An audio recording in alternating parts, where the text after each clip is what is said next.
I was wrong. It's why I've... Wait. What you're saying to me is they took it wrong. No, I'm saying my behavior was wrong.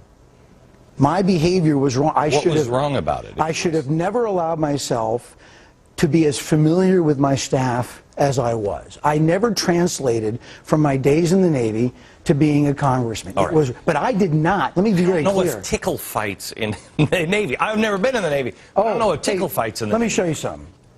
You're going to show me tickle fights? I'm going to show you a lot more than tickle fights.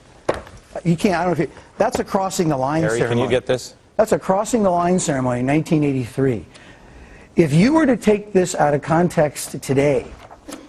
I don't know if you can show that. You really, Harry, you know. Yeah. But can you imagine transporting back to this today? It looks like an orgy in Caligula. All right.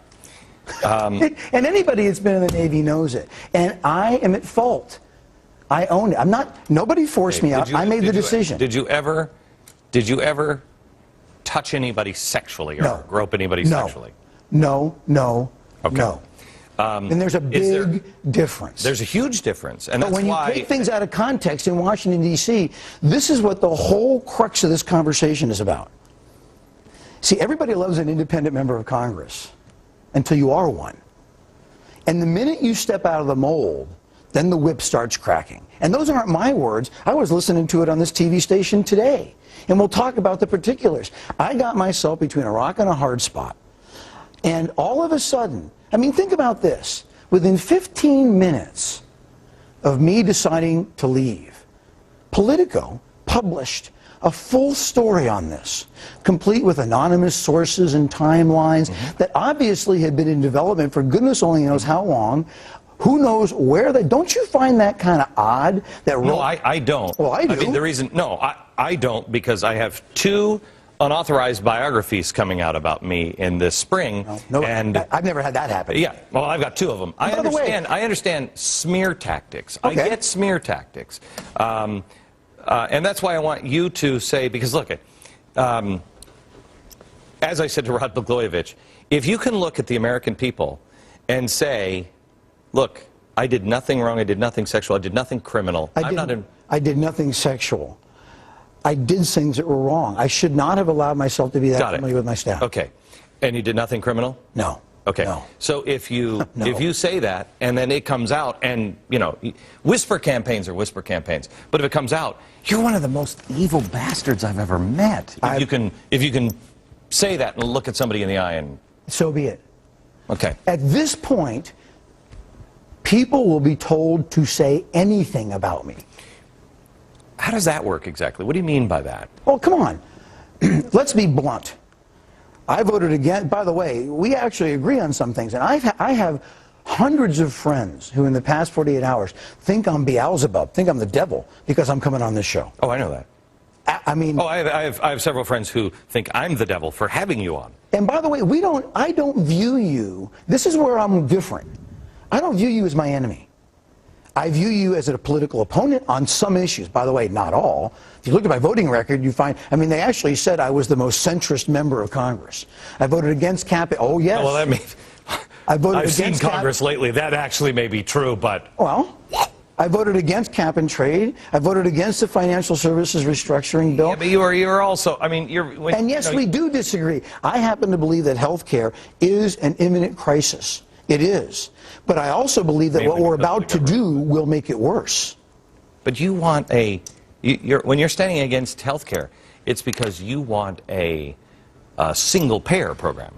In my vision of what would be perfect, yes. We're never going to get there. You and I can debate this for eons. But by the way, here's a solution to that agreement. What's the common ground? In healthcare, the biggest imperative is fix those who cannot get insurance without changing the world for everyone else. So let us buy into Medicare. I mean, there's common ground here. But that's not what this is about. Okay. I get it. You're holding up your hand. Make blood shoot out of my eyes. Okay. So let's go back to the question on why are you don't want to fight. You don't want to stand and fight. Nope. So why are you here? Out of all the shows you could pick, why would you pick this one? Why are you here? I want the toughest, most unforgiving interviewer possible. That would be Bill O'Reilly. He didn't call me. He'd put you in a meat grinder. Okay. Okay. This ain't exactly a Dunkin' Donut fest. Well, no, I appreciate that. We haven't even gotten started. Let me tell me your story on Rahm Emanuel and the whole naked in the showers. I will. By the way, I'm not the only one. Can we talk timeline just for a second? Sure. So everyone says I'm changing my story. 11 years ago, I was diagnosed with terminal cancer. That's a medical fact. Okay, hang on. Before you show this, play the Robert Gibbs audio here of what he said. Here it is. Where do we look? Well, look, I think this whole story is ridiculous. I think the latest excuse is silly and ridiculous. George, let's go through what we've heard from Congressman Massa. Last week, on Wednesday, was having a recurrence of cancer. On Thursday, he was guilty of using salty language. On Friday, we learned he's before the Ethics Committee to be investigated on charges of sexual harassment. So, look, I think clearly his actions appear to be in the appropriate venue in the Ethics Committee to look at. So that's exactly how they set it up. Mr. Gibbs, this is an x-ray. That's me. I don't know if you can see it. That's a tumor. It goes across my liver, up through my lungs, all the way around my heart. And when they were done trying to cut it out, nuke it out with radiation and chemotherapy it left so much scar tissue that when I walk outside now in the cold weather and take a deep breath, it feels like someone's stabbing me. I had a heck of a cancer scare in December. They took a bunch of CAT scans. They don't know whether it's scar tissue or reoccurring tumors. My wife has been after me since day one, not only not to run for Congress, but not to stay in Congress, as have my doctors.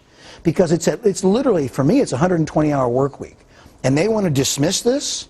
Okay, great. But the reality is, I didn't know anything.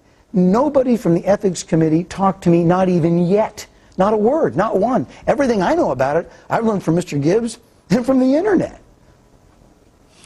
How long have they been investigating it? I don't know.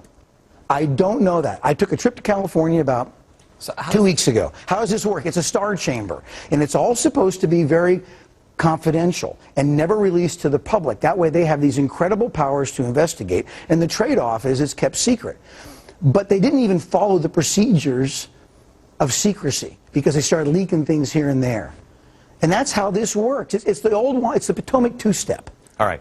We're going to take a break and then come back. I want you to start at the beginning of when your troubles began with the White House. And I want to go back. I want you to that far back. That goes back about 4 years.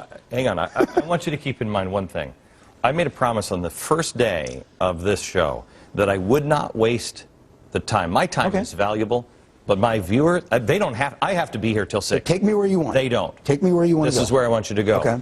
You tell me something that I don't know about corruption, and you tell me what's going on. You want to wait till after the break or start now? I want you to wait until after the break, and you tell me, you show me, how does this system work? What does the American people, what do they need to know? Okay. Okay? Back in just a second. These are the questions that I want you to ask yourself while you're listening to the rest of this hour. Is there anything new? Anything new that you're hearing today? Do you believe what he's saying about corruption, and does it affect you? Last question is, do you believe what he says about himself, and does it affect you? We're back with former congressman from New York State, Eric Massa. Let me just, I have to start here. This is from Roll Call. When was this? Sunday, March 5th, right? All right. March 5th. Eric Massa's sudden decision to resign from Congress is a silver lining for Speaker Nancy Pelosi. It means she'll have to find one last vote for health care, yada, yada, yada. You say that you were leaving because of the cancer scare. Then... No, I decided not to run again. I decided you were going to run again. That's right. And then all this blew up, and I held myself accountable and resigned. Two different things. One happened before the other. But that, as soon as I read that article, people doing the math were a lot smarter than me. And when I heard people say that we're going to pass this health care bill no matter what, it makes no difference. That was on the TV today. My vote has been a consistent no against this health care vote. Consistently. Okay, Okay, I want to get into some of the other stuff, but I Okay. have to tell you, in my wildest dreams, your honor is at stake. I just can't buy the fact that over tickle fights, you would step down. It's not tickle fights. It was inappropriate language. It was the fact that somebody. Have you watched HBO? Have you ever watched The Sopranos? But that's not the standard that we're supposed to hold up in Congress.